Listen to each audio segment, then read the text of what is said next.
Hi friends, வாங்க ஹெல்த்தியான dosa recipe பார்க்கலாம். 2 கப் கோதுமை மாவு, 1/4 கப் ரவை, கொஞ்சம் உப்பு, தண்ணி சேர்த்து மாவை கட்டி வராமல் கரைச்சி எடுத்துக்கிறேன். 1/4 கப் அரிசி மாவு கொஞ்சம் சேர்த்துக்கிறேன். இப்போ வெங்காயம் சேர்த்துக்கிறேன். துருவின கேரட் சேர்த்துக்கிறேன்.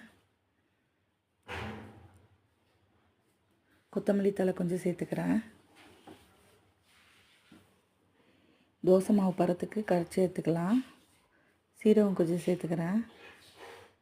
கல் காஞ்சிருச்சு. இப்போ தோசை ஊற்றிக்கலாம்.